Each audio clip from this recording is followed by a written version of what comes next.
Hi, I'm Sandy from Sandy's Pantry, and today we're going to make a really quick, fast, and simple recipe. It's going to be something where you have company coming and you have no idea what you're going to give them for dinner. So this starts right from frozen. It can use frozen chicken breast and frozen artichokes, and the rest of it is so simple. And within an hour, you will have a phenomenal casserole dish. It's my own recipe.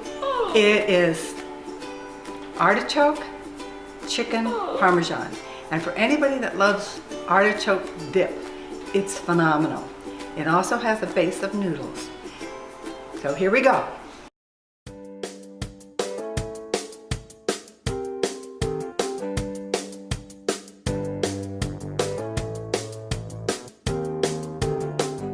Okay, so I start with a 1.5 quart baking dish. It has a cover because you're going to be baking it covered. I always just spray a little Pam on the bottom, keep everything from sticking. It's wonderful. And I highly recommend it. You don't need to put the Pam in, but this way you don't have to worry about anything sticking. I have already cooked fanfare pasta, which you can cook it the day before. You can cook it right before you put it into the casserole, whatever you want to do it. If you have pasta in the refrigerator and this company is coming and you think, oh my goodness, what am I going to use for pasta? It doesn't have to be fanfare. It can be spaghetti, it can be linguine, whatever. So we're going to put this on the very base.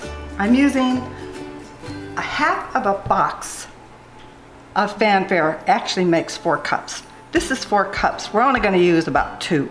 So half of that would be what I would use. That's your base. Okay. Next, we're going to take the frozen artichokes. I thawed them. An 8-ounce box of frozen artichokes makes about 1 and maybe 3/4 of a cup, or maybe 2/3, 1 2/3 cup. Okay. In there, you put a half a cup of grated Parmesan cheese. Then you're going to put a half a cup of mayonnaise.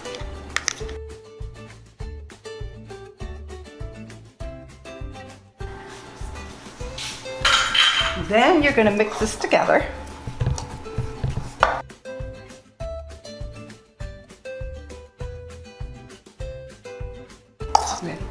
You want to make sure that you coat all of the Parmesan cheese and mayonnaise over the artichoke so that they're completely covered and coated, okay? Then I take about a half a teaspoon, might be a little bit more than half a teaspoon of fresh garlic chopped. Then I take a half a teaspoon of garlic salt. I'm putting in about 1/8 of a teaspoon of black pepper. I'm putting in about 1/8 of a teaspoon of white salt. I use sea salt. You could use kosher salt, but I don't prefer iodine salt. So I use sea salt. And then I also put in about 1/8 of a teaspoon of Lowry seasoning salt. I love Lowry seasoning salt. It just gives it an extra little flavor that's really great. To that I put in 2 tablespoons of scallions that I've cut up. And we mix that all together. Now, we're going to go back to our casserole where we have our pasta. And I've taken 1 full chicken breast. When I say 1 full chicken breast, it's both sides of the breast, not half, the full side. I cut them These were frozen, so I simply thawed them out a little bit, enough to just get them thawed. So I could slice them, and it's a whole lot easier to slice chicken breast when they're slightly frozen. When they're not totally thawed out, they slice a whole lot easier. Then we're gonna layer the chicken breast.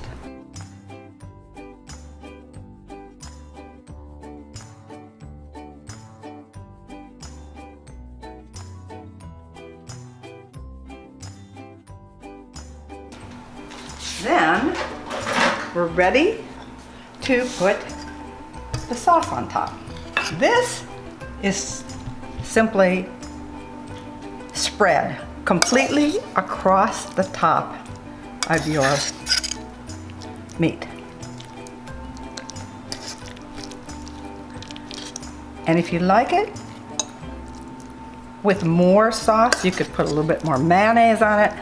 I think you'll find that this will be just right.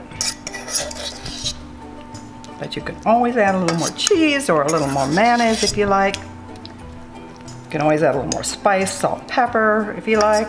But this usually has been really a great recipe.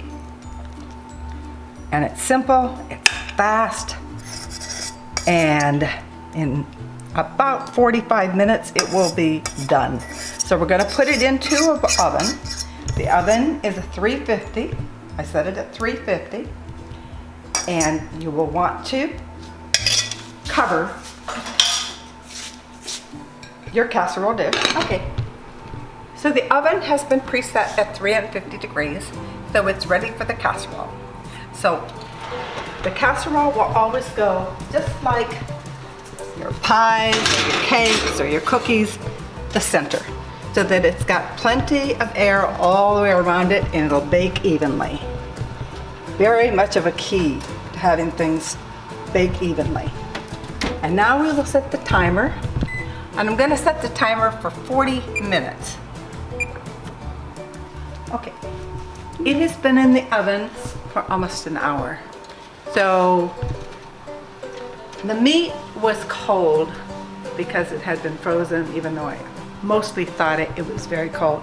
This took just about an hour to cook. And this is what it should look like when it is done. You want the sides to be a golden color, and that comes from the pan that I poured on it. But you also want to make sure that you've got some golden color on top so that you know it's done. It should come out on its own. Whoop. The pasta underneath. Want the pasta underneath.